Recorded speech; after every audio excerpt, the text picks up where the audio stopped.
인공지능에 관심 있는 사람이 많은데, 데이터 분석이나 데이터 예, 과학이나 인공지능에 관심 있는 사람이 많은데, 이게 관심과 실행과의 갭이 굉장히 크더라고요. 그런 것 그렇죠. 때문에 좀 쉽게 접근할 수 있는 거, 그러면서 좀 역사 얘기하면 재밌으니까 예, 유래도 알 수 있고, 그래서 그 그렇게 말이에요. 준비했던 거였습니다. 글씨를 직접 쓰신 거죠, 이게? 네, 직접 이게 썼습니다. 아주 제가 그 정성을 다해서. 허령체입니다. 이게 허령체. 네. 허령체. 이게 잘 안 보이. 음. 우리 김진모 국장님 어떻게 오늘도 등산 갔다 오셨나요? 아니, 오늘 등산 갔다 오진 않고요. 아, 내일 토요일 날 오후에 일이 있어서 늘 여기 참석을 못했는데 오늘은 그 일이 좀 일찍 끝났어요. 아유, 그래서 다행이네요. 집에서 참석을 했습니다. 토요일 날 이렇게 참, 일곱, 여덟 시에 만난다는 게 이게 사실 쉽지가 않죠, 뭐. 자, 그러면 우리 고민서 선생님 어디 갔죠? 고민서 선생님? 자, 화면 지금 보이셨는데, 공유해서, 네. 아, 일단 좀 늦어가지고, 제가 원래 양력 생일을 세는데 2월 23일, 또 집에서 되게 음력을 하잖아요, 음력. 그거 좀 빨리 통일시켰으면 좋겠어. 뭐, 너무 번거롭고. 그래서 오늘 음력 1월 19일 본의 아니게 생일을 또 이렇게 드러나게 됐는데, 하여튼, 뭐, 여러모로 축하를 해주셔서 고맙습니다. 축하드립니다. 자, 그러면 화면 공유해서 풀어가도록 하겠습니다.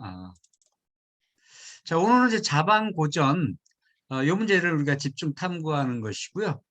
이, 오늘 일방적 강의가 좀 될 듯도 싶은데, 우리 자방고전의 문제 대단히 중요하고, 또 어려운 측면도 있는데, 아무튼 이거를 우리가 어떻게 교육이나 콘텐츠 차원에서 잘 활용할 수 있을지 좀 생각을 하시고요. 의견이나 질문을 꼭 해주셔야 됩니다. 그래서 좀 늦었지만 좀 빨리 진행을 해보도록 하겠습니다.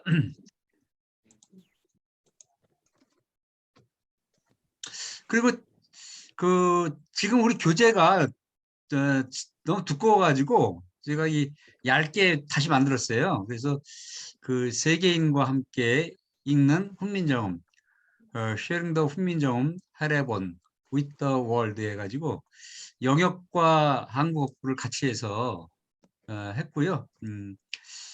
그래서 요 책, 요거 디자인은 이제 해례본에 나오는 124개 낱말을 따서 만든 거고요.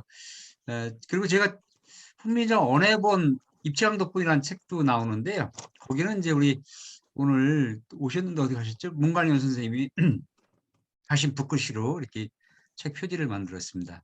아무튼 훈민정음의 어떤 그런 놀라운 가치와 정신이 보름달처럼 모든 사람의 가슴에 떠오르길 바라는 걸 담았고요.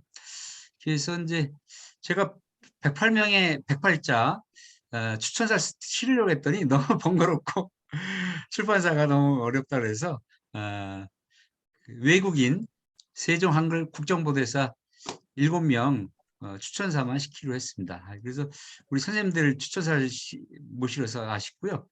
그리고 제가 하나 자문을 구할 것이 해례본의 번역을 할 때 잠 읽는 방식이 두 가지가 있어요. 이렇게 세종대왕처럼 기는 어금니 소리 글자이니 이렇게 읽는 방식이 있고요.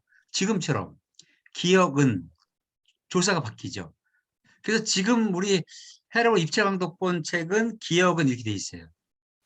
근데 전부 기를 하되 모든 자음에 이렇게 대가로로 표시하는 게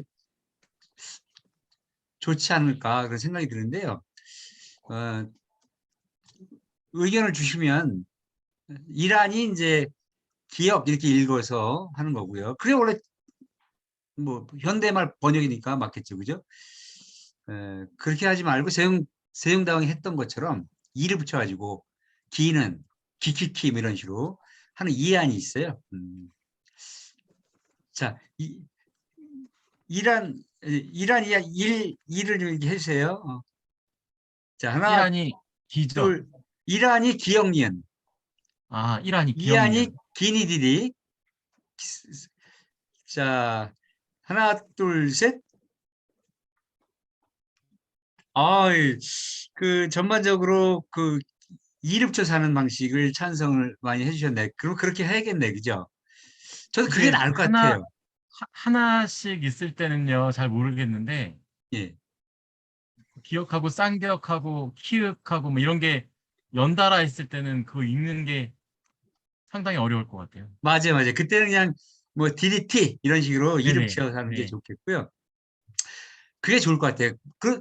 만약 기억니은처럼 모든 걸 이렇게 해버리면 매번 써줄 수도 없고 막 읽을 때 막 헷갈리더라고요. 그래서 세종대 물론 현대 말이지만 세종대왕께서 가장 편한 몸 이를 붙여서 했듯이 하도록 하겠습니다.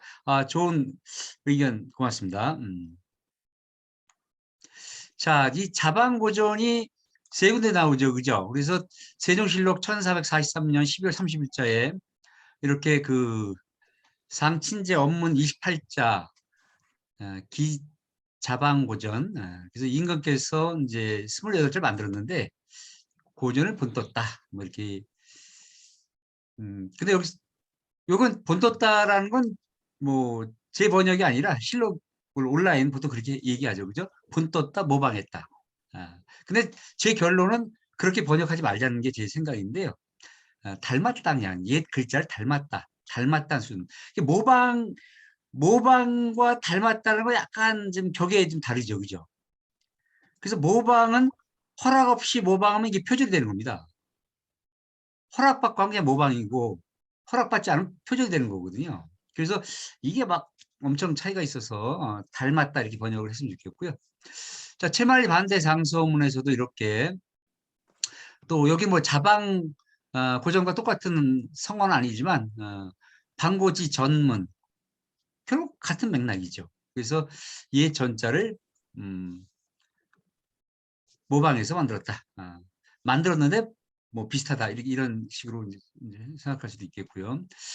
그리고 나서 이제 세 번째로 정인지 서문에 여기 답원에 그죠? 상영이 자방고전. 해를 보면 맨 끝에 정인지의 입을 빌려서 이렇게 자방고전이 다시 한번 나옵니다. 그래서 여기에 쟁점이 두 가지가 있는 거죠, 그죠? 이 방자를 어떻게 번역할 건가 이런 문제가 있고 고전을 본떴던 비슷하든 도대체 고전이 뭐냐, 그 실체가 뭐냐 이런 거죠. 자, 그래서 이제 그런데 이걸 우리가 잘 풀어가기 위해서 어휴,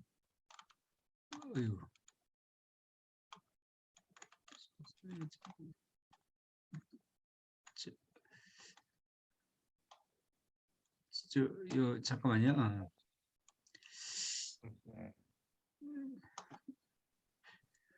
일단 모방설 전반적 흐름을 보고 나서 이제 정의서로 들어갈게요, 그죠? 기본적인 아니까. 일단 가림토 문자 모방설이 있어요. 뭐 가림토라는 게 뭘 가려낼 수 있다. 뭐 그런 의미라고 하는데 아무튼 이 가림토 문자가 전부 이 모음 11자는 완전히 똑같죠, 그죠? 그래서 총 38자인데 자음도 뭐 요거는 티읕을 뒤집어 놓은 것 같고 동그라미 같고요. 기역 같고 뭐 이건 디귿을 뒤집어 놓은 것 같고 미음 니은 같고 반시옷 같고 치읓은 같다 볼 수 있겠죠, 그죠? 이런 것들 변형한 글자 여린 시읒 같고 시옷 같고 그다음에 리을 같고요. 얘는 이게 모음이 아니니까 이렇게 피읍 같고요, 그죠? 피읍 변형. 그러니까 모음 11자는 뭐 완벽하게 같고 자음도 반 정도는 같다고 봐야 되는 거죠. 같다고 봐야 되는 거죠. 그래서 밑에 이 모음자 이 29자 제가 전부 여기 써놨고요. 그죠? 여기 40자나 되는 거 다 여기 써놨는데 아무튼 만약에 가림토 문자가 있었다고 한다면 당연히 이거는 뭐라고 해야 되나 이런 모방이라 할 수 있나요?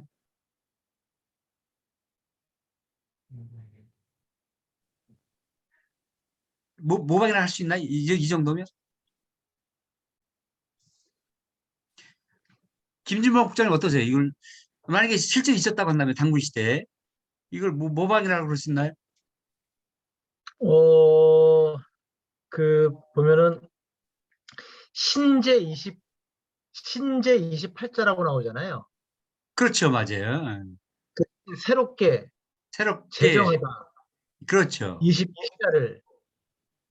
그럴 때 그 신이라고 하는 글자가 없었던 것에서 아주 새롭게 뭘 만들어내는 게 아니고, 우리가 왜 그 혁신하다 또는 신장개업하다 할 때 그 신이라고 하는 거는 기존에 있던 것을 새롭게 한다고 하는 뜻이라고 제가 알고 있고, 그래서 기존에 이런 업문의 토대가 되는 글자들이 있었는데, 이런 글자들을 좀 새롭게 정비를 해서 28자를 만들어냈다. 이렇게 본다면 맞아요. 만약 어, 그런 맥락이라고 한다면 모방이 아니죠. 그렇죠. 모방은 아니죠. 모방이 아니라 개량, 정비를 한 거죠. 정비. 그죠? 정비, 개량, 보완이 되는 거죠. 그렇죠. 네, 그래서 실제 있었다고 한다면 자방고전의 그 방을 모방이라고 보는 것 자체가 모순이 되는 거죠. 그렇죠. 근데 가림토 문자를 제가 처음 봤어요, 오늘. 예, 처음 보셨어요? 처음 봤거든요, 이렇게 전체로. 근데 이렇게 비슷할 줄 몰랐는데, 이게 그러니까 지금 있다면이라고 말씀 붙이는 거를 봐서는 예. 있었는지 없었는지 모른다는 의미인가요? 글쎄, 그 환단고기를 믿는 분들은 있었다고 보는 거고요. 저는 이제 후대에 만든 글자다. 저는 없었다고, 당군 때 이런 글자가 없었다고 보는 거고요. 근데 어쨌든 지금 훈민정음하고 유사성이 굉장히 높은데, 깜짝 높죠. 놀랐어요. 이거는 모음 기본작, 있었다고 한다면 모방했다는 말을 할 수 있겠던데, 저라면?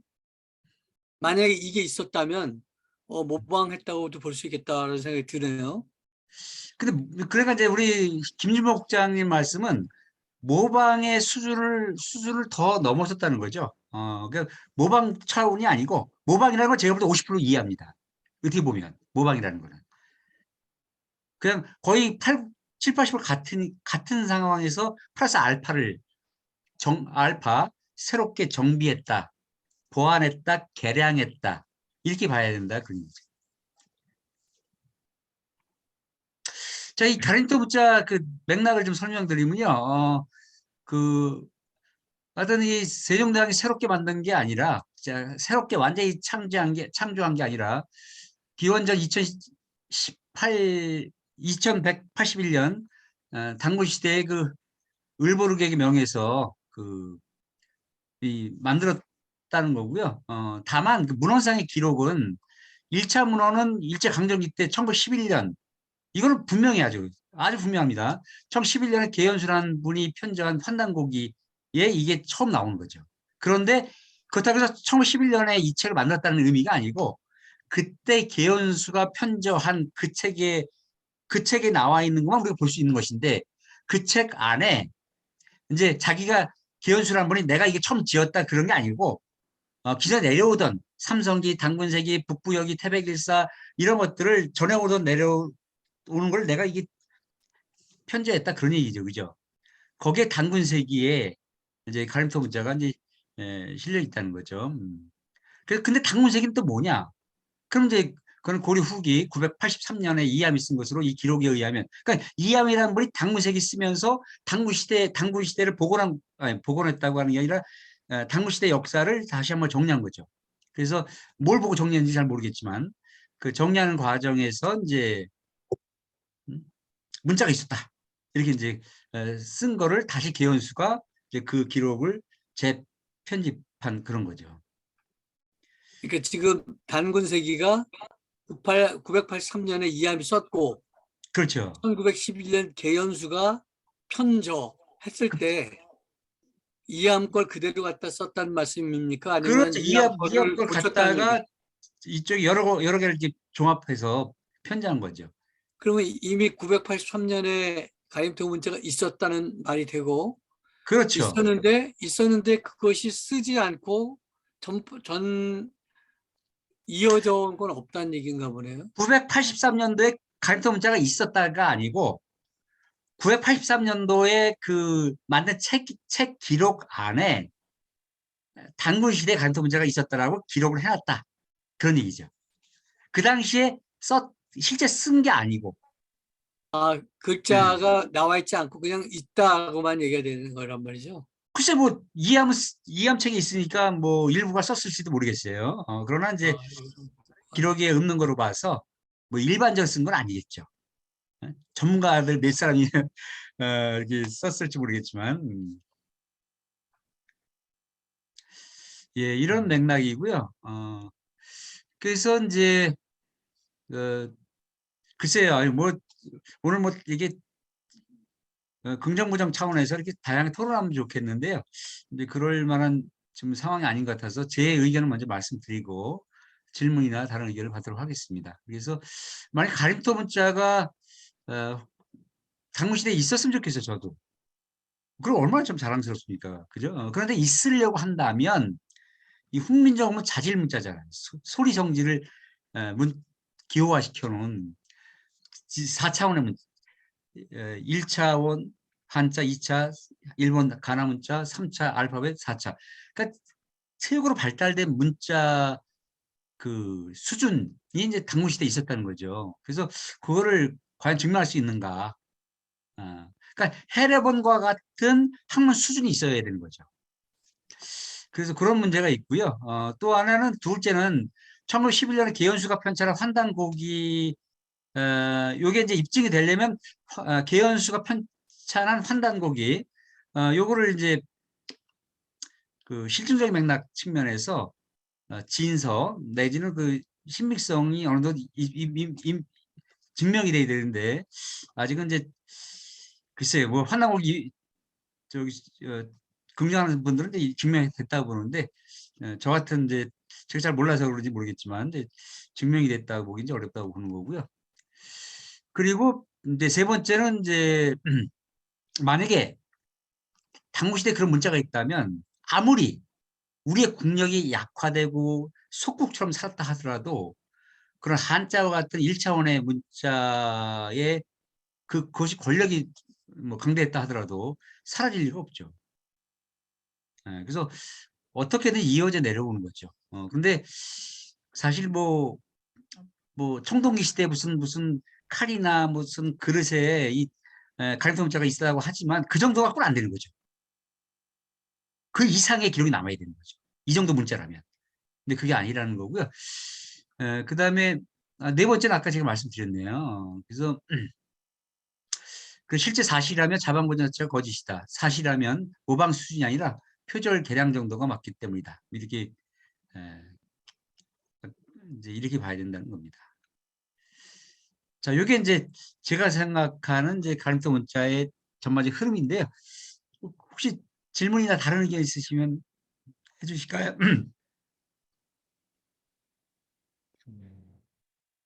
그 신라 때 향찰이 이 향찰로 향가를 지었잖아요. 예예. 그런데 그게 이제 그 사실은 한자를 이용해서 우리말 어순대로 자유자재로 그 문학성 높은 작품을 창작을 했는데 가림토 같은 게 만약에 있었다면 향찰 같은 작업이 그 필요하지 않았을 거 아니에요. 그렇죠. 가림토가 저도 지금 뭐 뭔가 여기서 제가 안 써놨지만 다른 글에서 써놓은 게 있는데 향찰과 이두야말로 가림토 문자를 반증하는 예, 어떤 결정적 증거가 되는 거죠. 왜냐면요. 우리나라의 한자가 언제 들어왔는지 정확한 기록은 없지만 그 이미 한자가 거의 생기면서 들어왔다는 설이 이제 지금 이제 그렇게 그런 식으로 올라가고 있는데 아무튼 진짜 향찰 이두를 보면요. 이 한자를 이용해서 우리 말을 적으려고 진짜 처절한 노력을 그냥 진짜 처절하게 노력합니다. 처절하다는 말을 이제 공감하시죠? 그래서 한자 음과 밤이다 그러면 밤여자를 쓰고 그게 밤이라는 소리 안 나니까 음자 붙여서 막 그냥 뭐 그야말로 너무나 눈물겹고 너무나 처절하고 그런 노력을 기울이거든요. 근데 있었다고 한다면 그런 노력을 기울일 필요가 없는 거죠. 물론 있었다가 사라져서 그런 눈물겨운 노력을 기울였는지는 잘 모르겠지만,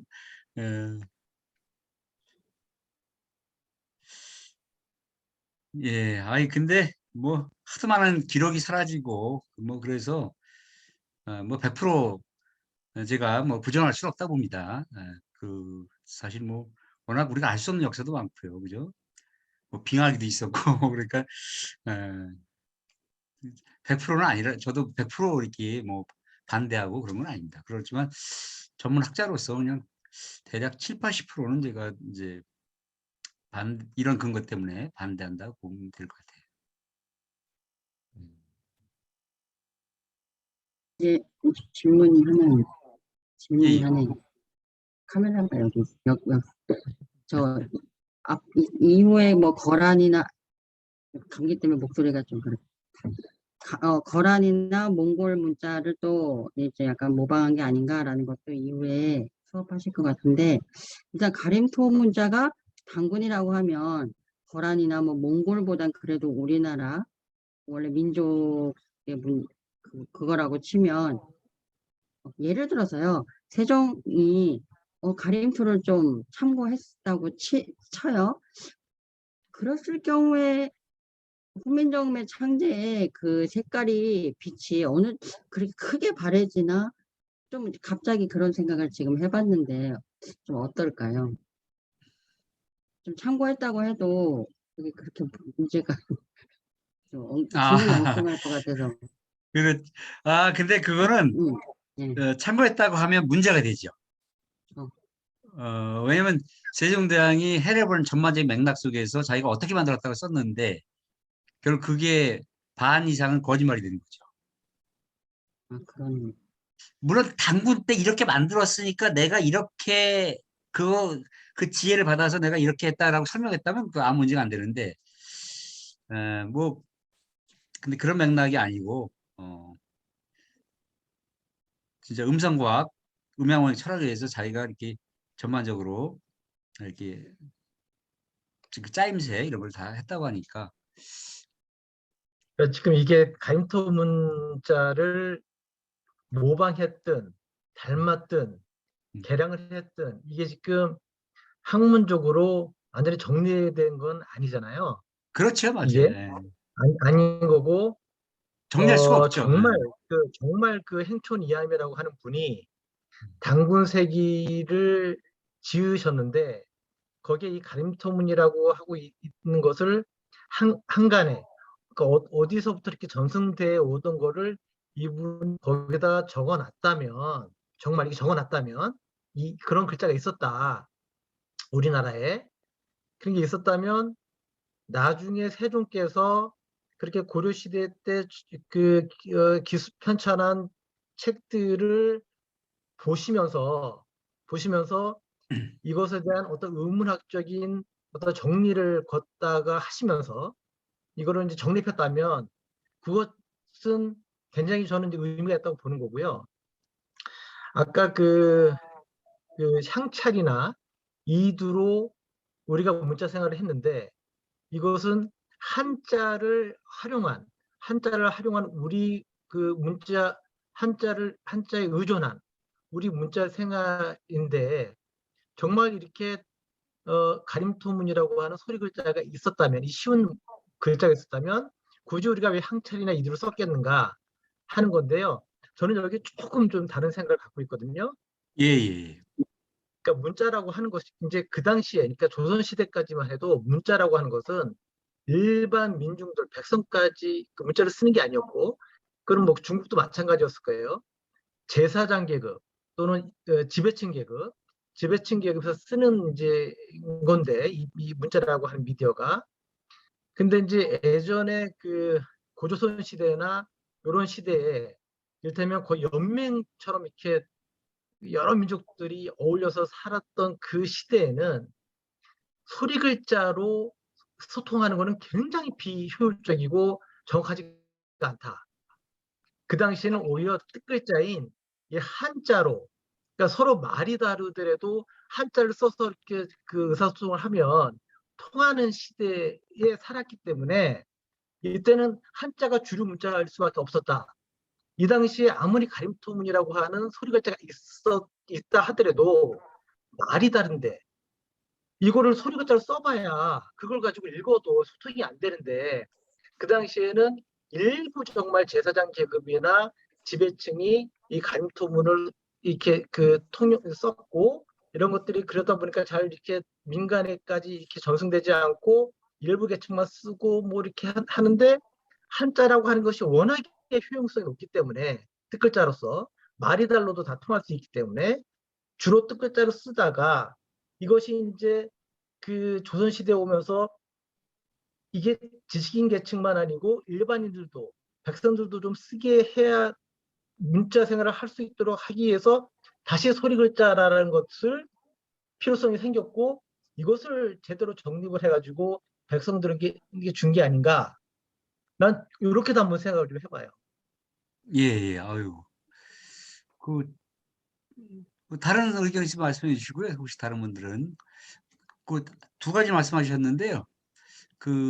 첫 번째 거는 제가 굳이가 아니고 이제 우리 김 국장님 말씀, 김 선생님 말씀, 우리 다 선생님으로 통일하고 그랬습니다. 그러니까 김 선생님 말씀을 이제 옹환한 쪽으로 좀 얘기를 해보면, 만약에 계현수가 쓴 그 당문세기가 실제로 고리시에 있었고 그 안에 그 가림토 문자가 있었다고 한다면 세종이 봤습니다. 왜냐하면 그 세종의 둘째 아들 수양대로 세조가 됐을 때 세조가 그 실록이 나와 있는 거예요. 이거 제가 꾸며낸 게 아니고 실록이 나와 있는데 무슨 명령을 내리냐면 이 단군에 관한 그런 책들 다 가져와라. 다 불태워라. 그런 명령을 내려요. 그게 실록에 기록돼 있어요. 그래서 아마 세종 만약에 그 단군 세기가 있었다고 한다면 세종 때 그 세종 없애기 전이니까 볼 확률이 높은 거죠. 봤을 확률이 그죠. 그래서 봤는데 그 책이 이제 세조가 이제 불태워서 없어졌는데 누군가가 그걸 필사를 한 게 막 전해지다가 불사를 해서 다 불사르지 않잖아요. 막 이게 너무 존귀하니까 누가 막 부들부들 떨면서 한부 이게 복사해 놓고 이제 없애고 그랬을 것 같아요. 그것이 계현수 선생한테까지 전달이 돼서 그게 그런 맥락이라면 봤을 거라는 생각이 들고요. 그리고 이제 두 번째 향찰 우리 유익 선생님 그런 견해에 대한 이제 반론인데요. 뜻글자로서 효용성 그거는 대단하죠 사실은. 여기 대해서 유익 선생님 어떻게 생각하시나요? 근데 향찰에도 보면은 뜻만이 아니라 어떻게든지 뭐 물론 의미는 뜻으로 전달하지만 그 음독으로 어떻게든지 우리말에 가깝게 쓰려고 하는 노력이 굳이 그런 노력을 가림터가 있었다면 할 필요가 있었을까? 오히려 글자 요즘에 쓰이는 조사나 어미의 역할을 할 수 있는 그 노력을 엄청 많이 했잖아요, 거기서.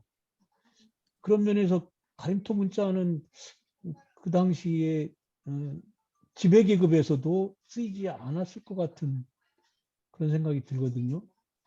향찰의 주요 작가가 아무래도 화랑이나 승려나 그 지배층이 많으니까 일반 서민도 있었지만 그런 면에서 김일범 선생님의 말씀이 되게 그 당시에 어떤 정황을 봐서 되게 설득력이 있어요. 근데 그 논리를 당군대로 가져가면 이게 또 문제가 되는 거죠. 그죠? 그럼 당군대도 역시 뜻글자 효용성이 더 높았지 않았겠느냐. 그죠? 문제 고정성 이런 거. 그러면 그때는 왜 그런 뜻글자 효용성보다 소리글자로 하다가 뜻글자 효용성으로 이게 흘러져 내려왔느냐. 이런 또 그런 문제가 있을 것 같아요.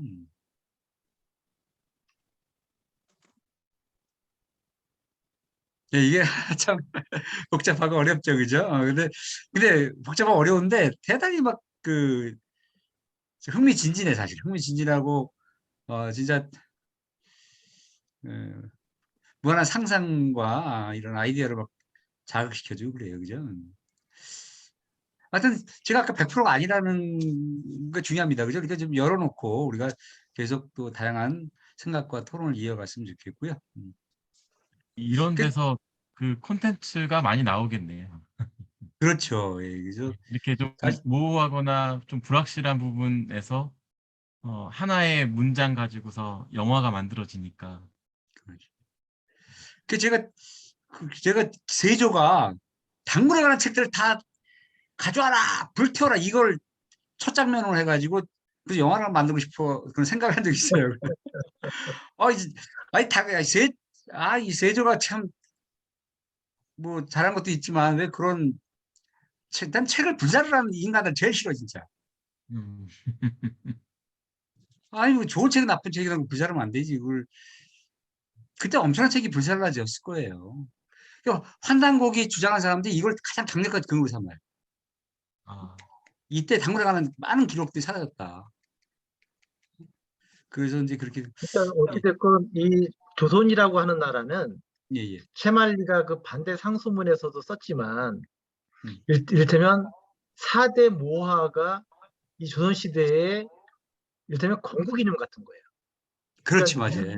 유교나 4대 모화가 하나의 이 조선시대를 만들고 지탱하는 이념 같은 건데 여기에 반하는 역사서나 이런 그 서적들은 불온 유인물이 돼버린 거죠. 불온 서적.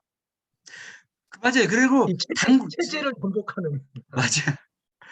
세조가 그 당군에 관한 걸 불사르는 이유가 이 당군 관련된 그 민족 종교 비슷한 게 많이 있다 보니까 토속 신앙이라든가.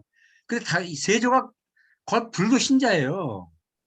그러다 보니까 이제 어떤 그런 뭐 불교적인 종교적 이념 때문에 불사르지 않았을까 저는 그렇게 생각을 하고 에, 또 성략적 이념에 의해 왕권을 강화시키기 위해서 자기 조카까지 죽였잖아요. 그러니까 왕권을 강화시키기 위해서 자기 조카를 죽인 거라고요. 그 신권 위주의 어떤 그런 뭐 황보인 이런 사람들을 죽이기까지 했는데 그러다 보니까 이제 이런 그 불순한 사상이라 본 거죠. 국시에 반하는 불교 사상에 반하는 이런 그래서 그랬던 게 아닌가 싶어요.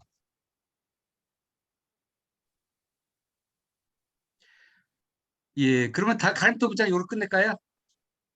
네. 예, 예. 그 다음에는 이제 산스크리트 문자 기원설인데요. 그 산스크리트 문자는 범자라 부르기도 하고요. 그다음에 한자로 이게 실담 문자라고 그러기도 합니다. 아무튼 이게 그 성종 때 성현이 쓴 책에 이제 이 후민정음이 산스크리트 문자를 모방해서 했다 이렇게 써놨어요. 그 나중에 광해부터 이수광이도 그렇게 주장을 했고 또 최근에 정광 선생님이 이거를 이제 강력하게 주장하고 그러는 거죠. 그래서 그 성현의 용제총화가 이제 그 핵심 근거가 되는 거고요. 근데 성현은 사실은 해례본이 나왔을 때 되게 어렸죠, 그죠? 어렸고 그 어린이이기 때문에 그 당시에 해례본을 보진 못했을 것 같고요. 또 성현이 어른이 됐을 때 이미 해례본이 희귀본이 됐고, 그래서 저는 성현이 해례본을 못 봤을 것이다. 라는 생각을 해요. 그 한 추론이죠. 그죠? 그래서 이제 아무튼 이 성현의 이런 범자 모방서를 확대한 정광 선생님의 우리 훈민정음 사람들 백족의 신미대사가 실담, 이게 이제 범자죠. 산스크리트 문자. 실담의 마다와 체문에 대하여 그리고 각각을 반자로 이해하여 학습한 범자에 대한 지식은 훈민정음의 소성과 중성 그리고 종서 나누는데 크게 기여한다.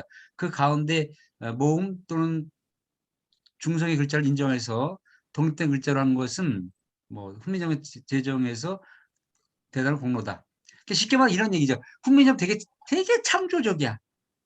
근데 산스크리트 문자 모방했어. 어떻게 모방했는데요?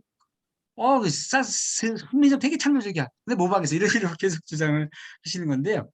자, 그 맥락을 좀 보도록 하겠습니다. 예. 자, 산스크리트 모방설은 이제 그 최현배 선생이 최초로 비판을 많이 했고요. 자, 뭐 간단히 보면 이렇게 산스크리트 모음자와 한글 모음자를 이제 비교해 놨죠. 좀 비슷한가요? 글쎄 이게 이거 누가 봐도 비슷해 보이진 않죠. 네, 비슷해 보이진 않고 뭐 물론 자형, 도형이 비슷하지 않다 하더라도 뭐 음가라든가 대음가 이런 게 비슷하면 비슷하다고 할 수는 있어요. 근데 자형 자체는 완전히 차원이 다르죠. 그래서 이 산스크리트 문자는 이 곡선이 많고 물론 한글도 점이 곡선이긴 하죠. 동그라미들이 중에 곡선인데 뭐 아무튼 그 이게 그걸 빼면 완전 직선만으로 이루어져 있고요. 그래서 제가 이 쿠마리 니리 선생이라고 세종대 제가 대학원 강의할 때 이분이 산스크리트를 잘 하시더라고요. 그래서 인도에서 오신 분이에요. 인도에서. 그래서 이제 같이 뭐 지도 겸 뭐 공동 연구를 진행을 했어요. 했고 아무튼 산스크리트어는 지금 인도 공용어, 힌디어의 그 기원이 되는 그런 문자라고 볼 수 있고요. 뭐 일상 문자로는 안 쓰지만 종교적인 학문적인 차원은 지금도 쓰고 있는 그런 문자죠. 그래서 그 보통 또 인도 말로 데바나가리 뭐 그런 데바라는 말이 많이 붙는데 그게 바로 산스크리트 문자와 같은 계열에서 이렇게 막 서로 사기치고 가지치고 그런 겁니다. 자, 주로 종교적인 문헌에서만 주로 그러니까 훈민정음과 이 산스크리트 문자의 차이는 뭐냐면 훈민정음은 어쩌면 일상어를 적는 문자로 발전 확대됐고 오히려 더 그쪽으로 발전해 왔어요. 근데 산스크리트 문자는 철저하게 귀족 문자로 종교적인 제한적인 문자로만 이어져 내려온 거죠. 그러니까 실용 측면에서도 그런 차이가 있어요. 그리고 이제 여기 단모음, 장모음을 보시면 여기 영어 음가를 써놨습니다. 그래서 그리고 산스크리트 문자의 주요 특징이 뭐냐면 모음이 이렇게 있어요. 근데 모음이 뭔가 다른 장과 결합할 때 모양이 바뀌어요. 변신을 해. 우랑바리나브랑 뿌따락뿌라 이약 이렇게 막 변신을 이렇게 하죠. 그러니까 이런 게 결정 차이죠, 사실. 우리 한글이 음운학적으로 이렇게 뭐 이렇게 환경에 따라 음운이 바뀌지만 문자가 바뀌진 않잖아요. 그래서 이런 게 이제 결정적인 차이고요. 그 이중모음 같은 경우도 이렇게 역시 결합할 때 모양이 바뀌고요. 정리해 보면 음가의 대응을 보시면 이게 이제 A라는 A가 아니고 죄송합니다. 이렇게 요 대응이 돼요. 대응이 되고 뭐 우 이런 게 대응이 되고 없다는 건 대응되는 게 없어요. 그러니까 이 중에서 50% 이상만 그래도 대응이 되면 모양은 달라도 야 이게 대단히 참고해서 만들었다 이렇게 할 수 있는데 이게 좀 도형으로구나 그죠? 음운으로구나 이게 참 거리가 멀죠. 그래서 훈민정음 기준으로 보면 이제 이렇게 기본 11자로 봤을 때 결국 대응된 산스크리트 모음이 가장 기본이 되는 아래야 그죠? 요 대응되는 거 없고 가장 기본이 되는 모음 의도 없고 의가 없는 문자는 무지기수입니다. 의가 약하기 때문에 발음 자체를 잘 못해요. 그러니까 문자가 없어요. 영어도 없고 뭐 유럽도 없고 그죠? 그러니까 여기도 없어요. 그래서 이런 이제 이런 차이가 있죠. 그래서 결국은 이런 맥락을 봐서 모방설은 말이 안 된다 이렇게 보는 거죠. 다만 정광 교수님 자꾸 모방을 주장하시는 핵심적인 이유는 초성, 중성, 종성 이런 거 나눠지는 거 퀴즈 나뉘어지죠. 근데 그 초성, 중성, 종성 나누는 거는 아까 우리가 향찰 문자에서도 이미 그런 삼분법이라고 하죠. 초성, 중성, 종성 이 삼분법이 발달돼 있었어요. 우리나라 세종대왕 이전 이미 신라 시대부터. 그래 굳이 뭐 초성, 중성, 종성 나뉜다는 거를 그 산스크리트 그 문자에서 이게 뭐 암시를 얻거나 이게 할 필요는 없는 거죠, 사실은. 예, 이게 이제 산스크리트 모방설의 핵심이고요. 여기까지 혹시 질문이나 혹시 그 함께 나누고 싶은 말씀 있으신가요? 근데 아까 그 예. 선생님 교수님 얘기하실 때 그 헤레본이 성종 시대가 되면 없어졌다 이런 말씀하셨잖아요. 희귀본. 성종 예, 예, 예. 시기본이 되었다. 근데 그게 예, 왜 예. 그런가요? 그걸 그 제가 추론컨대 헤레본이 1446년에 나왔는데 대략 50년쯤 지나서 나온 문헌들, 이를테 훈몽자회 1527년이죠. 이거 한 7, 80년 후인데 그 세세니 써놓은 그 각야거겨 그런 훈몽자 앞에 실어놓은 걸 보면 헤레본은 봤다라고 한다면 쓸 수 없는 내용이 들어있는 거죠. 그래서 못 봤을 것이다라고 보는 거고요. 근데 제가 늘 주장하는 거지만 헤레본이 빨리 희귀본이 될 수밖에 없었던 게, 헤레본은 무시무시한 책이죠. 왜냐하면 이 28자를 배우면 누구나 학문할 수 있다고 했어요. 근데 학문은 양반만이 해야 되는데 그 신분제를 위협하는 거죠. 기득권 세력에 의해서 그 하기가 억제됐다 이렇게 봐야 되겠네요. 그러다 보니까 막 그 없애고 화장지를 쓰고 불쏘시를 쓰고 막 그랬던 거죠. 두려운 겁니다. 그리고 헤레본에는 그 중황제한테 황제에 버금가는 그 인물로 세종을 써놨잖아요. 그러니까 사대주의가 심화되면서 무서운 겁니다, 이게. 중황제가 두려운 거죠. 그래서 의도적으로 없애기도 하고 소홀히 하고 그래서 희귀본이, 저는 한 50년도 안 돼서 희귀본이 됐다고 이렇게 보는 거죠. 최대 100년, 최소 50년. 예, 그래서 예, 그렇게 보는 겁니다. 예, 또 질문 있으면 해주시고요. 그 산스크리트 문자 이걸로 마칠까요? 네. 예. 다음에 이제 파스파 문자인데요. 파스파 문자는 뭐 아시다시피 훈민정보다 약 170년 앞서서 원나라 세조 때 제정된 문자고, 이것도 이익의 성어사설로 해서 뭐 이 몽골 문자 에 대한 어떤 지식을 배우러 간 게 아니냐. 그러니까 헤르본 반포 1년 전 1445년에 성산문과 신숙주가 황찰을 만나러 갔는데, 그 황찰이 그 몽골계거든요. 몽골계 그 한족 중국 관리죠. 그래서 그 파스파 문자 배우러 간 거다. 그러면서 그걸 더 확대시킨 사람이 유해 업문지에서 파스파 문자랑 비교해 보니까 GDBC 이런 게 좀 비슷하다. 그래가지고 이제 이게 확산된 겁니다.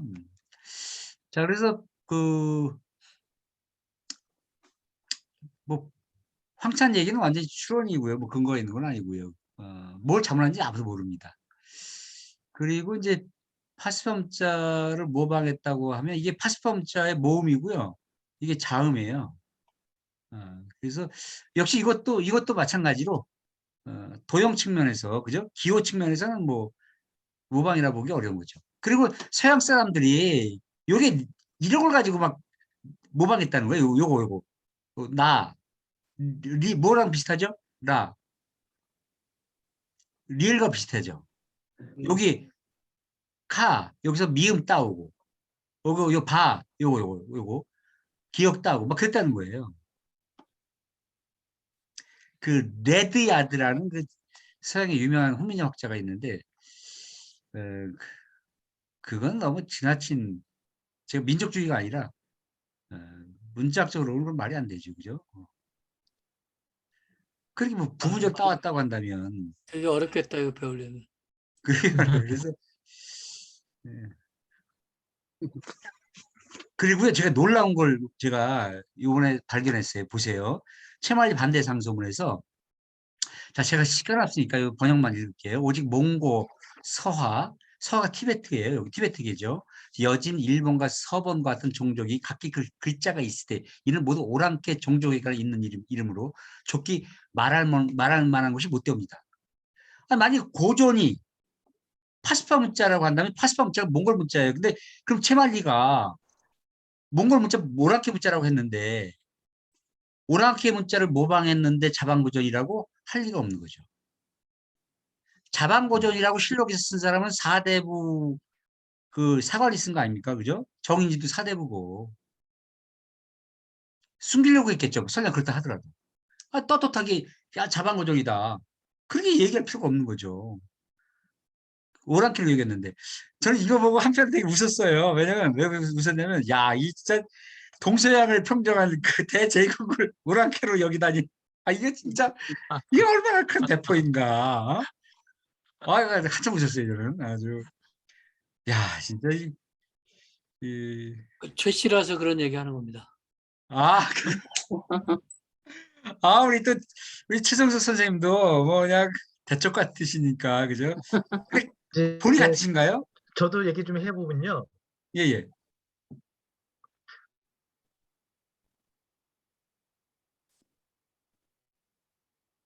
이게 뭐 좀 잘못됐나요? 됐 나와요, 네, 나와요. 예. 잘 나오죠? 예예예. 그러니까 지금 이거는 그 채말리가 쓴 글이잖아요. 그렇죠, 예. 그렇죠?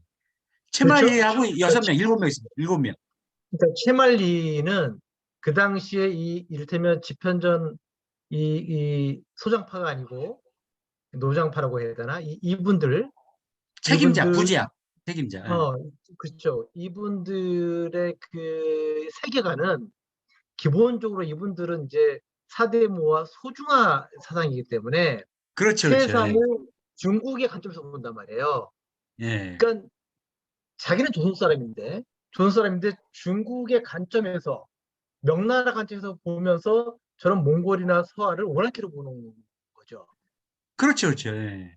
그러니까 몽골이라고 하는 나라 뭐 대제국이었는데 우리가 호기롭게 저기를 오랑캐라고 본다기보다는 내가 그냥 중국인 거야. 이 채말리는 나는 예. 중국인의 이를테면 소중국인이야. 그 관점에서 저런 북방민족을 오랑캐로 이제 보는 거죠. 그렇죠, 맞습니다. 예, 네. 맞아요. 예, 맞습니다. 그래서 파스파문자설도 제가 볼 때는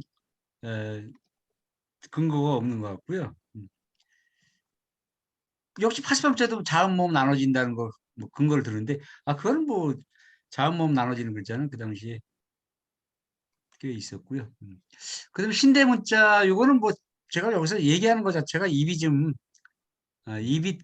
입이 더러워지는 그런 얘기라서 뭐 이게 자세히 얘기하기는 싫어요. 그래서 이건 그냥 글자를 보시면 돼요. 이거는 뭐 이게 신대문자예요.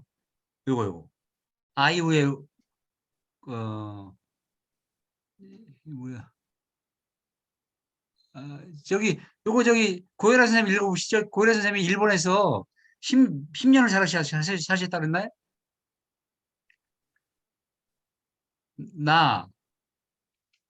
우리는 나름 여기 가다가는 여기 오른쪽에 있는 그 한글 이 옆에 그 가다가나를 읽으면 되는 건가요? 그렇죠. 예. 예. 맨 오른쪽부터 있습니다. 히, 후, 미, 요, 이, 무, 나, 야. 두 번째 줄이요. 호, 도, 모, 치, 로, 라, 네, 시. 세 번째 줄이요. 기, 르, 유, 키, 즈, 키인가요? 이거는 이 같은데요. 그다음에 즈, 와, 매, 소. 네 번째 줄입니다. 오, 크, 하, 크, 매, 카, 우, 오. 그 다음 줄이요. 에, 니, 사, 리, 해, 태, 노, 마. 마지막 줄입니다. 스, 아, 세, 아, 호, 레, 케. 예, 좋습니다. 역시 잘 읽어주셨고요. 그러니까 우리가 일본은 음절 문자니까 아이, 우에오, 각기, 국겠고 이걸 자음과 모음이 분리가 안 돼. 근데 우리 한글 갖다 쓰면은 이게 분리가 돼서 결합이 되잖아요. 그렇게 하는 거 이게 하는 거고요. 요거는 이제 배열만 이렇게 우리 한글처럼 말이야 이게 모음 자음 배열로 이렇게 해놓은 거고요. 이거 세로로 이게 또 약간 이렇게 배열한 거고, 요거는 초서체고요. 그 일본에서는 이 신대 문자를 언제부터 썼다라고 주장을 하는 건가요? 일본의 가다카나 히다카나가 이제 그 7, 8세기 때 나오잖아요. 그죠? 그래서 요거는 1500년대, 1600년대. 제가 정확히 첫 16세기, 17세기. 그 무렵부터 이게 나오는데 얘들이 이제 뭐 옛날부터 내려오는 글자다 이렇게 막 주장한 거죠. 그래서 일본의 NHK인가 어디 가서 이거를 막 자기들이 자랑하려고 막 몇 부작 특집을 만들었다가 갑자기 중단해 버렸어요. 그러니까 이제 이걸 하면 할수록 자기들 창피하니까 그래서 일본의 문자학자나 다 한결같이 이거는 훈민정 갖다가 누군가가 조작한 거다라는 게 이제 정서가 돼 있어요. 이거는 뭐더 이상 뭐 토론거리가 안 돼요. 다만 이게 저는 재밌는 거죠. 재밌다고 했잖아. 이 한글이 얼마나 뛰어나면 이렇게 몰래 훔쳐다가 자기들 글자라고 이렇게 자랑하고 또 신사에도 써놓고 막 이랬을까. 그래서 이 한글을 훈민정을 얼마나 흠모했으면 그래서 한 표 딱 하기도 해요. 그래서 일본이 음절 붙자다 보니까 마음대로 소리를 좀 적는데 한계가 있다 보니까 그래서 저는요 일본, 중국 그다음에 지금의 태국, 크메르, 미얀마 이런 문자가 어려운 나라들 있잖아요. 이 훈민정 도입하면 저는 국력이 2배 이상 상승한다고 봐요. 왜냐면요 이 태국이나 크메르, 미얀마 이런 데서 가장 문제가 되는 게 이 난독증, 문맹이 높아요. 문맹이 높긴. 그러다 보니까 무슨 세금 정책 같은 걸 이게 우리나라처럼 이렇게 펼 수가 없고 그래서 문제가 계속 되거든요. 근데 여기 문자 문제가 해결되면 대단히 행정 효율성, 경제적인 어떤 효과가 있다는 거죠. 그래서 우리 김진범 선생님께서도 강력하게 주장하시지만 이 한글이 아니라 한글 하면 우리 대한민국의 문자를 수출하는 게 되잖아요. 한글이 아니라 15세기 훈민정 문자를 나누자. 훈민정음은 우리 조선의 문자이기도 하지만 세계인을 위한 문자다. 이게 세계인의 문자로 자리매김을 하면 누구나 쓸 수 있는 거잖아요. 그래서 그 UN 공용 지정 6대 언어가 있습니다. 뭐죠? 영어, 프랑스어, 중국어, 러시아어, 스페인어, 힌디어. 여기 일본어 없어요? 일본어 없고 이거는 언어야 언어. 근데 UN 공용 문자는 없어요. 없죠, 그죠? 이거를 훈민정음을 하자는 겁니다. 김진범 선생님, EBS에서 왜 이런 걸 빨리, 내일부터, 올해부터 하신다 그랬죠? 그래서, 제가 이제 좀 공부를 해가면서 이제 기획을 하고 있는 중이잖아요. 예. 근데 이 훈민정음이라고 하는 문자가 소리 글자로서 물론 예. 이 그 소리 글자지만 여기 일정 정도의 또 표의성도 있어요. 이를테면 그래서 이제 자질 문자라고 하기도 하는데 이 훈민정음이 어찌됐건 인류 동서고금을 통틀어서 가장 뛰어난 문자이잖아요. 이거는 그냥 전 세계가 다 공인하는. 그렇죠. 예. 그래서 유네스코에서 그 소수민족의 이제 언어가 이제 사라지니까 이 소수민족의 언어를 보존하기 위해서 그 문자가 없는 소수민족의 언어를 보존하기 위해서 가장 그러면은 적합한 문자가 무엇인가? 그거는 당연히 이 훈민정음이라고 하는 문자인데 이걸 가지고 그러면은 그 사라져가는 민족의 언어와 문화를 보존하자라는 것이 이게 뭐 합의가 되고 그런 식으로 움직이면 되게 좋은데 예. 그게 안 되더라고요. 그래서 그 안 되는 이유는 지금 영어 알파벳이라는 이 로마 문자로 어찌됐건 세계가 공용 문자처럼 쓰고 있는데 예. 이런 이를테면 선진국이라고 하는 이 서양 국가들 지금의 인류사에서 헤게모니를 쥐고 있는 이들 나라의 문자인 로마 문자가 아닌 이 한국의 문자로 전 세계의 소수민족의 언어와 문화를 보존하는 역할을 맡긴다는 게 자존심이 좀 상하는 것 같아요. 그쪽들 입장에서는. 아, 그렇죠. 그래서 아무래도, 예. 이 유엔이 어찌됐건 서구 선진국에 의해서 움직이는 이 단체이다 보니까 자기네 나라, 그러니까 자기들 어떤 로마 문자로 이것이 그렇게 되면 좋은데 훈민정음이라고 하는 글자가 뛰어남에도 불구하고 이걸 가지고 그렇게 세계의 언어 문자를 소민족의 언어 문자를 보존하는데 주도적으로 이렇게 앞장서지는 않는 것 같더라고요, 분위기가. 정확한 맥락을 설명해 주셨습니다. 그래서 이거를 뭐 그런 자존심 문제가 아니라 그냥 인류의 보편적인 문자의 가치를 나누는 쪽으로 자꾸 그런 학술대 같은 걸 통해서 설득을 해나가야 되지 않을까 싶어요. 그죠? 그래서, 설득이 될지 모르겠지만. 그래서 EBS에서 주최해가지고요. 이런 문제를 국제학술대 같은 걸 열어가지고 일단 학자들이 동의를 해줘야 되니까. 그러고 나서 정치적으로 이제 설득해 나가야 되니까요. 이런 국제학술대회 같은 걸 좀 자주 열어서 이런 문제, 소수 언어 적기 문제 이런 걸 하면서 뭐 훈민정음 얘기가 자연스럽게 나누고 뭐 훈민정음을 보급하게 학술대 이렇게 하면 아마 이 정책 색깔을 오해할 테니까 일본 안에 밀림이 하나씩 사라진대요. 지금. 그러는 것처럼 6천여 개 언어 중에서 문자 없는 언어가 밀림과 같이 막 사라진다 그러더라고요. 그죠? 그래서 이제 이런 거를 빨리 열어놔시켰으면 좋겠습니다. 한 가지 예, 고혜란 선생님. 방금 김준범 선생님이 말씀하신 거를 받아서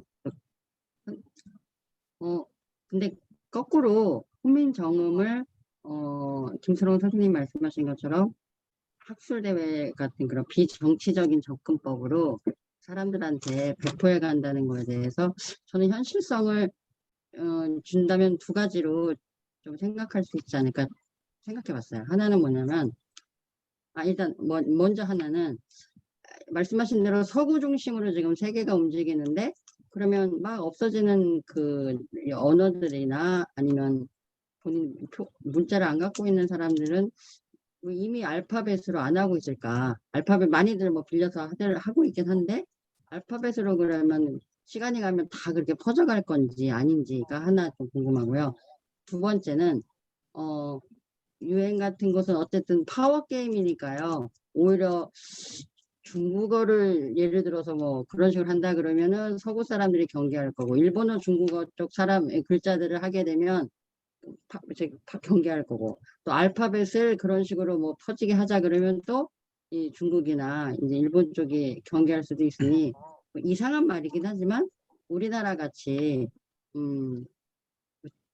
세계 최일의 강대국이 될 가능성은 물론 갖고 있다고 생각합니다만 여러 가지 의미에서 굉장히 경계를 상대방에 대해 심각한 경계를 주지 않는 나라이기 때문에 그런 의미에서는 오히려 훈민정음이라고 하는 거를 가져가면 잘하면 오히려 여러 나라 사람들한테 설득할 수 있지 않을까라고 한번 생각해 봤습니다. 이상입니다. 예. 우리 고혜란 선생님 말씀 앞에 한 말씀이 저는 되게 중요하다고 봐요. 그 알파벳이 세계 국제 문자인데 로마자가 그 왜 안 쓰고 있는가? 이런 문제 제기가 필요하다고 봅니다. 그죠? 그러니까 그 지금 로마 문자가 어찌됐건 세계의 패권 문자이기도 하고 공용 문자처럼 돼 있는데 그렇죠, 그렇죠.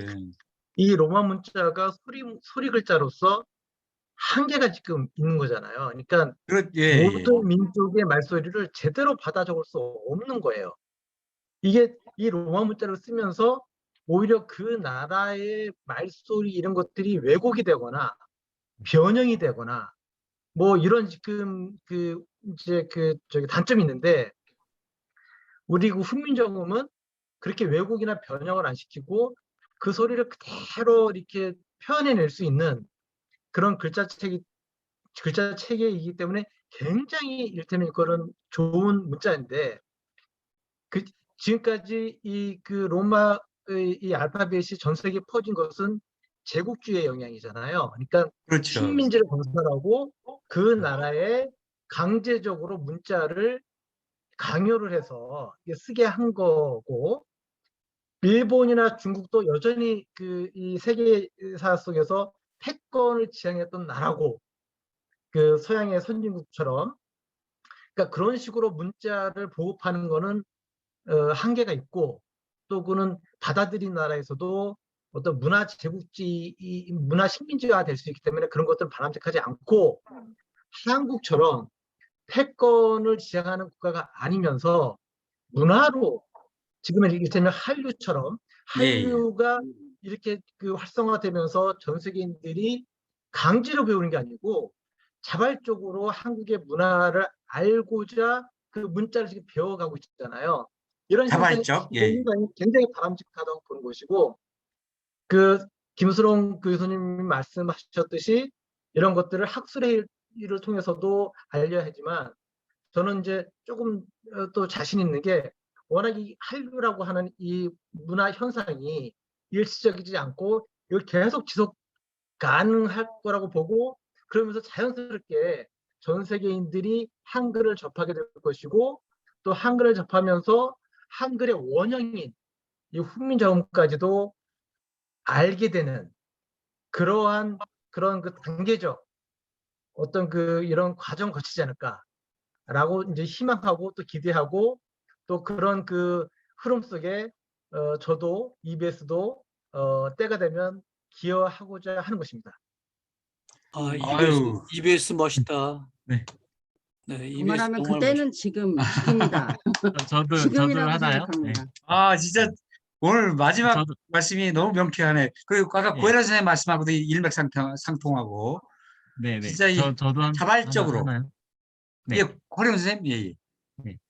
조금 전에 김준선 선생님 말씀 들으니까 막 가슴이 두근거리는데 이런 것도 하면 좋을 것 같아요. 그러니까 이 자발적인 거, 그리고 컨텐츠를 기반으로 할 수 있는 것 중에, 지금 아까 한류를 말씀하셨으니까 외국인들이 한류 때문에 한글을 접했단 말이죠. 그분들한테 당신의 언어를 한글로 적어보세요. 뭐 이런 캠페인을 좀 해볼 수도 있는 거죠. 그러면 정말 영어를 쓰는 사람도 써볼 수가 있고, 혹은 자기 문자가 없는 사람도 써볼 수가 있고, 이 한류 문화에 비춰서 같이 해서 당신의 문자를 한번 한글로 적어보세요. 이게 그냥 뭐 한글화하기 위한 것이 아니고, 한글 공부의 측면에서 이렇게도 쓸 수 있다라고 하면서 캠페인을 해보는 거죠. 그러면 재미로 해볼 거 아닙니까? 그러다 보면 효용 가치가 확실히 이렇게 느껴지지 않을까, 이런 생각이 좀 들었습니다. 그래서 제가 28분 안에 이름 쓰는 걸 하고 있지 않습니까? 저도 그래서 한 말씀 더 드리면, 예, 최훈 선생님.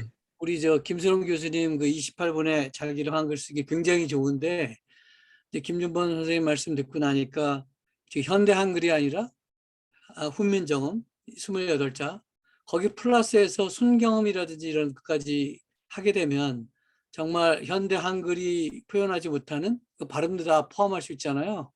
예, 그래서 예. 그런 걸 꼭 포함해서 정부 뭐 국립국어원 아무리 얘기해도 말을 안 들으니까 그게 문화운동으로서 그런 것들이 좀 퍼지면 좋겠다. 그러니까 지금 계속 괴로운 게 F하고 P, V하고 B, 이거 분명히 발음이 다른데 그 표현이 안 되다 보니까 순경음이 가장 유사하게, 지금 예를 든 건 그런 것이고, 또 다른 우리가 쓰지 않는 옛 이응이라든지 그런 것들도 우리가 모르는 어떤 음원을 다 표현할 수 있는 아주 좋은 재료라고 생각해서 정말 EBS 멋집니다. 김준범 선생님 그리고 큰 응원을 보내요. 박수 한번 주시죠. 아이고. 정말 멋있습니다. 꼭 그 28자 플러스 알파까지 해서 외국도 외국이지만 우리가 일단 그런 것들을 시민의 기본적인 상식이랄까 교양으로 이렇게 배우는 기회가 있으면 좋겠어요. 우리가 지금 28자도 모를 뿐더러 순경음 이런 거 학교 다닐 때 배우고 그 다음부터는 계속 잊어버리잖아요. 많은 사람들이. 저 같은 경우에 관심이 있어서 계속 관심을 두고 있는데 어디서도 얘기를 안 하거든요.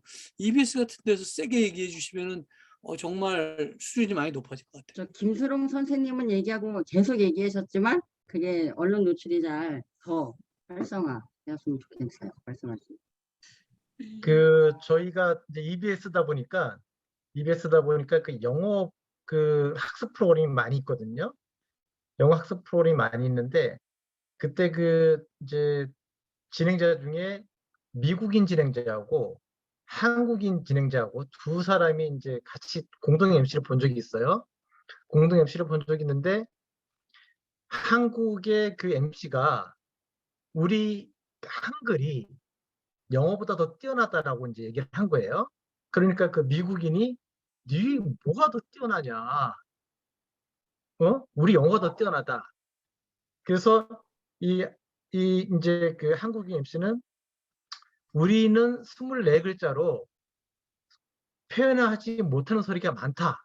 아니 표현 못할 수 있는 게 없다. 거의 다 표현한다. 이렇게 얘기했는데 그 미국인이 무슨 소리야? 너희들 그 F하고 P 발음 구분도 못하고 B 발음하고 V 발음 구분 못하고 뭐 이렇게 여러 가지 발음 구분 못하잖아. 그게 뭘 완벽하다고 얘기해. 그때 기억이 있어요, 제가. 근데 그리고 나서 제가 이제 이 훈민정음을 한번 제대로 가치를 알려야겠다고 생각하면서 훈민정음을 이제 공부를 하기 시작했잖아요. 세종이 만든 건 한글이 아니고 훈민정음이구나. 이 훈민정음은 정말 정인지가 얘기했듯이 바람소리, 학소리, 하구름소리, 다구름소리, 모든 걸 다 표현할 수 있구나. 그런데 이걸 다 표현할 수 있다라고 하는 이 자신감은 어디서 나왔지? 그래서 이제 훈민정음의 이제 그 창제의 원리 이런 것들을 이해를 하면서 이런 원리에서 이것이 만들어졌기 때문에 이렇게 완벽하다고 얘기하는 것이구나 라는 걸 이제 깨닫게 된 거예요. 그래서 이거를 제대로 좀 알려야겠다. 훈민정음의 그러니까 한글의 원형인 오리지널 한글 이거를 제대로 우리 국민들도 이해를 하고 외국인들한테 물론 처음에는 한글 24자를 가지고 쉽게 가르쳐 주지만 그들의 언어를 받아 적기에는 24자 가지고만은 부족하니 28자나 아까 승경원 비읍 이런 거 말씀하셨듯이 훈민정음에서 나오는 여러 가지 그 합용법, 각자병사, 합자병사 이런 거 있잖아요. 이런 걸 다 활용해서 쓰면은 정말 완벽하게 어떤 나라의 말소리도 다 받아 적을 수 있다라고 우리 스스로도 알아야 되고 그걸 외국인한테 가르쳐야 되고 이렇게 해야 되잖아요. 예. 그런 의미에서 제가 제안을 드리면 김수롱 교수님이 지금 하시는 28자 한국 자기 이름 적기 그거 정말 멋지고 대단한 건데 그거는 초급반이에요. 초급반. 고급반은 훈민정음 28자 플러스 알파로 해서 합용병사 아까 말씀하신 거에 다 포함해서 할 수 있는 것까지 해서 지금 초급반에서는 네 이름이 좀 정확하게 안 들리지? 고급반 가면 할 수 있다 하는 것까지도 개발하셔야 하고 이런 것들이 모르겠어요. 자격증 이런 거 그래야 이렇게 교육이 생기니까 교육을 통해서 사람들이 또 상승 욕구도 있고 또 배우려고 하는 그런 게 있으니까 그렇게 좀 발전해 나가면 좋겠다는 생각이 들었습니다. 예, 지금 EBS에서 같이 힘을 모아서 그런 걸 해가려고 하고 있고요. 그래서 28분을 24분으로 이게 바꿀게요, 여러분. 24분을 기초는 24분으로 하고 희망은 28분, 28자 이렇게 하면 어떨까 싶어요, 그죠? 28자 알파가 돼야지 의미 정확하니까요. 28자 플러스 알파입니다. 그냥 28분을 하고 그냥 28분 알파로 할까요? 28분 플러스 이렇게. 예. 좋습니다. 예, 오늘 아주 진짜 엄청난 지금 말씀을 나누셔가지고 막 가슴이 뛰는데요. 또 시작은 늦게 했어도 끝나는 건 정확히 지켜라라는 그런 명언이 있습니다. 그렇게 안 하면 칼 맞습니다. 그래서 아쉽지만 요걸 정리하고 나머지는 다음 때 이어서 좀 하고 이어가도록 하겠습니다. 그럼 되겠죠? 예. 예, 그러면 기념사진 찍고 마치도록 하겠습니다. 기념사진 찍겠습니다. 자, 훈민정 28자는 웃고 마치겠습니다. 후미점 28자. 으하!